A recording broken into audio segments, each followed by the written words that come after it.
You step away from the table with practiced calm, telling yourself absence is strength, while the room exhales softly. Relieved by the silence you leave behind, your chair remains empty like a missing tooth, and you imagine others speaking your name carefully as if it might still bite. You convince yourself distance is leverage, yet the walls lean inward, listening for footsteps that no longer come. Outside, lights glow across unfamiliar faces, and you feel the subtle ache of being discussed rather than obeyed. You remember when invitations felt like summons, and now they read like postcards sent without expectation. In private rooms, you pace slowly, counting promises like coins, realizing how light they feel in your palm. Markets whisper through screens at night, their glow casting long shadows where certainty once slept. You tell yourself others will wait, yet calendars keep turning, indifferent to pride or posture. Somewhere far south, voices rise calmly, learning to speak without checking whether you are listening. You feel it then, a faint tug, like a thread loosening from a coat you wore for decades. Advisors murmur reassurance, but their words slide past you, slick with fear they cannot disguise. You sign papers carefully, noticing how your signature feels heavier than the ink beneath it. Loans drift across borders like quiet rivers, choosing new banks, new hands, new nights. You stare at maps, seeing not lines but veins rerouting themselves around your closed door. Your confidence becomes ritual, repeated daily to keep doubt from screaming too loudly. Others gather without you, their laughter low, practical, unconcerned with your absence. You sense the balance shift, not violently, but like weight redistributing in a darkened room. Pride tells you this is temporary, a pause, while patience elsewhere begins compounding. You realize power can travel quietly, preferring routes without guards or flag. Alone, you sit with the empty chair in your mind, understanding too late how silence can spend you. You expect panic to follow you, but instead, there is only quiet coordination, like workers switching shifts without ringing any bell. A new ledger opens somewhere else, and your old pages curl at the edges, yellowing with decisions that no longer impress anyone. You hear about fresh corridors of trade, spoken of like shortcuts through fog, and you realize your ports are becoming scenic stops.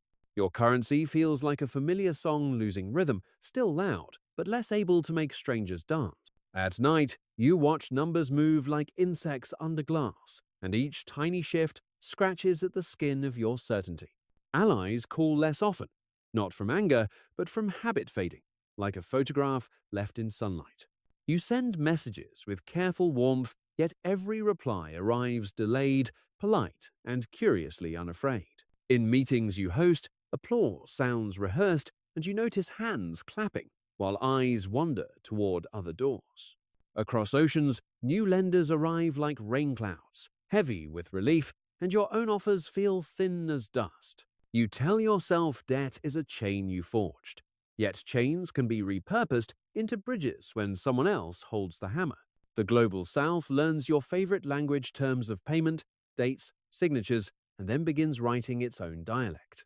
Your sanctions sit like locked gates, but merchants quietly build markets around the fence, smiling as if it was never there. You sense dependence reversing, like a tide turning while you're still counting shells on the beach. Credit that once flowed through your hands now slips past your fingers, cold and smooth, refusing to be named. Your confidence starts to crack in corners, the way paint splits when the house shifts on an unseen fault line.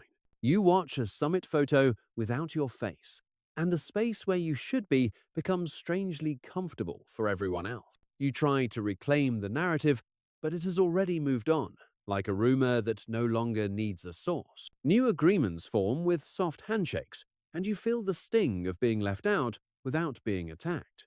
The pressure builds quietly, line by line, like water rising behind a dam no one mentions aloud.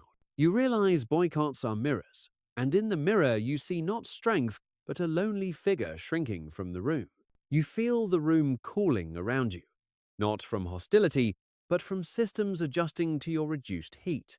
Once, your presence bent conversations, now discussions flow smoothly, like water finding an easier path downhill. You monitor headlines obsessively, noticing how your name appears smaller, pushed lower, surrounded by calmer verbs. The silence grows disciplined, no longer waiting for your approval, trained to move without permission. In distant capitals, planners sketch futures that do not require your guarantees or reassurance. Your banks stand tall, marble and glass, yet footsteps inside sound hollow, echoing longer than they used to. You reassure yourself this is strategic patience. But patience elsewhere is already earning interest. Old alliances begin to feel like antiques, admired, photographed, but no longer used for daily life. You sense trust migrating, quietly, like birds leaving before the storm you insist will never arrive. Every refusal you once issued returns softened, repackaged, and accepted somewhere beyond your reach. Your leverage dulls from use like a blade swung too often at empty air. You speak of principles, but others speak of timing, and timing keeps winning the room. Money moves at night now, slipping past your windows while you sleep, believing the locks still matter. You wake to reports written in neutral tones that feel colder than any accusation.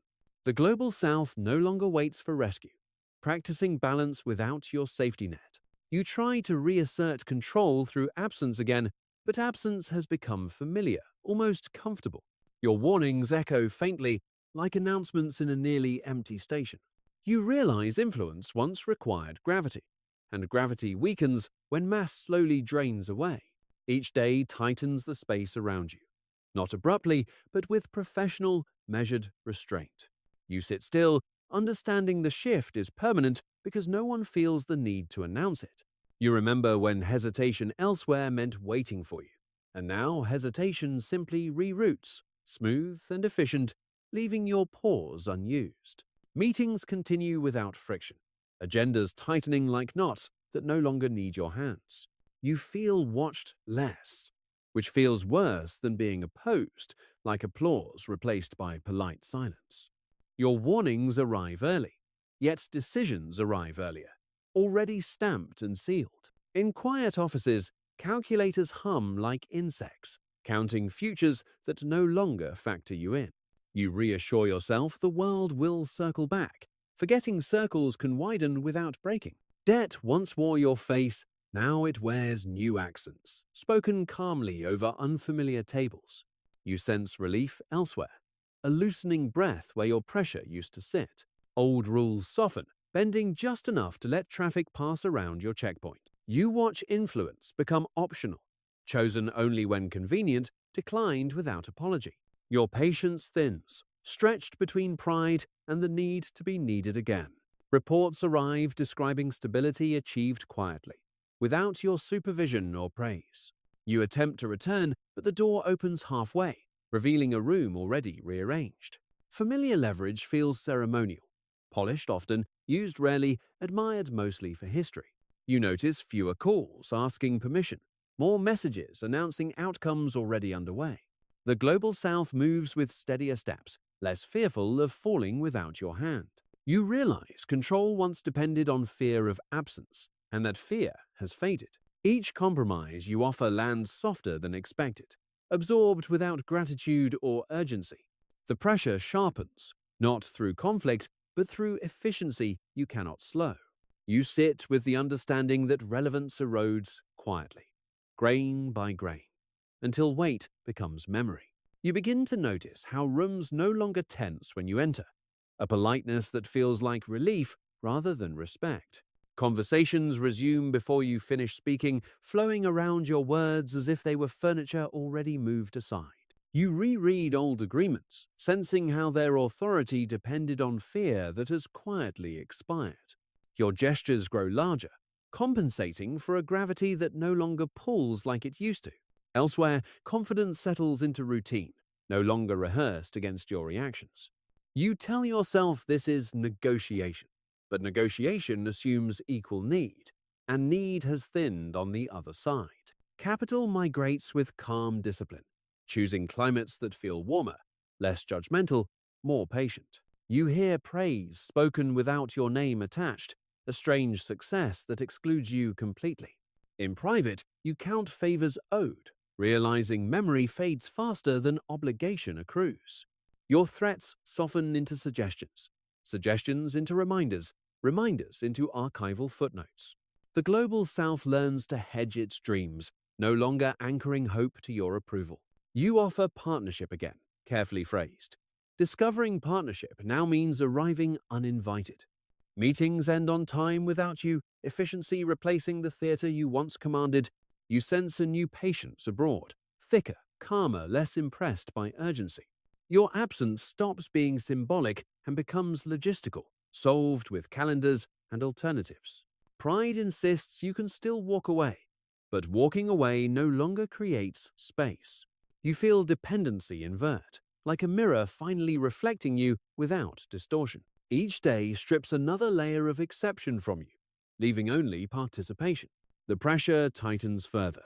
Not hostile, just persistent, like weather you cannot argue with. You understand now that power fades fastest when others learn they can breathe without you. You begin to feel time moving without you, decisions sinking elsewhere like clocks finally set free. Your statements echo politely, acknowledged, then set aside with practiced calm. Influence now requires effort, meetings, patience, humility you were never trained to perform. You sense the cost rising, not in numbers, but in how often doors require knocking. Old leverage rusts quietly, untouched, its weight remembered more than felt. You notice new confidence abroad, unhurried, no longer bracing for your reaction. Capital learns new routes the way water learns stone. Persistent, adaptive, irreversible. Your urgency sounds sharp against rooms growing used to softer voices. You are invited again, but only as one presence among many, your chair indistinguishable.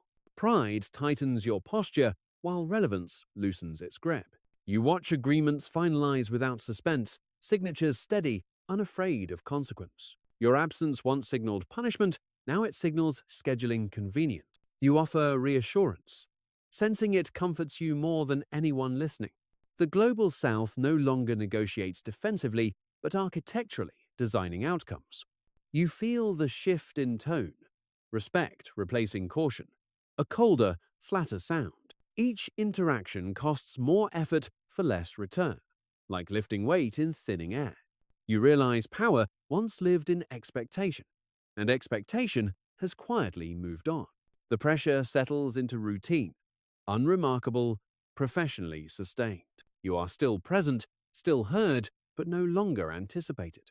In the silence after meetings, you understand the collapse was procedural, not dramatic. You sense the room has learned your patterns, adjusting before you speak, like seasoned staff anticipating a former supervisor's habit. Your proposals arrive polished but land gently, absorbed without urgency or visible resistance.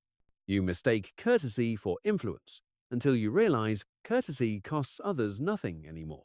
In briefings, silence stretches longer, not hostile, simply uninterested in filling itself for you.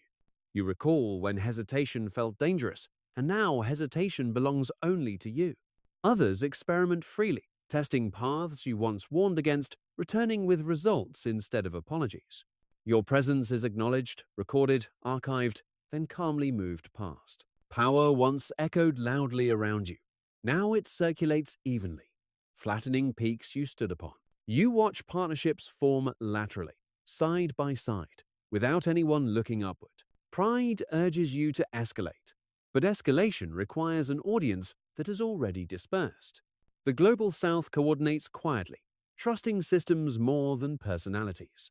You offer leadership, sensing the room prefers management without direction. Your past dominance becomes a case study, referenced politely, rarely repeated. Each interaction confirms the same truth from different angles, like light testing a solid object. You feel the emotional cost rising, the strain of relevance outweighing its reward. Influence now demands consistency, not spectacle, patience rather than pressure. You realize fear once filled gaps your absence now leaves empty. The world feels steadier without leaning on you, and that steadiness unsettles you deeply. You search for a decisive moment, but find only accumulated adjustments already settled. Sitting still, You understand collapse can feel like professionalism perfected against you. You stop looking for the moment it all broke, realizing nothing snapped, nothing fell, nothing demanded emergency language. The shift completed itself through meetings ending early and messages answered without urgency. You remain solvent, standing intact, yet strangely lighter, like a structure emptied of purpose. Your voice still carries, but only across short distances, no longer shaping rooms you cannot enter. Others speak of balance now, meaning systems that function without leaning on your weight. You notice how calm replaces dependence, a calm that does not look back. Power has not vanished. It has dispersed, diluted into routines you no longer control. You try to recall the last time someone waited for you before proceeding and cannot. The global south moves forward steadily, unburdened by the pauses you once imposed. You understand at last that boycott was not an act of force, but of self-removal. Markets adjust like muscles learning new posture, no longer sore where you once pressed. Your relevance settles into formality, acknowledged politely, required rarely. There is no reckoning scene, no collapse montage, only continuity without you centered. You sit through another session, listening carefully, realizing listening is all that remains. Pride loosens, not defeated, simply unnecessary in this quieter architecture. You recognize the tragedy was never loss of strength, but loss of indispensability. The world did not turn against you. It learned to turn without you. You feel the weight of that truth press evenly, without accusation or mercy. In the end, you are still present, still capable, just no longer essential. The silence closes gently, and you accept that power ended the moment others stopped needing you.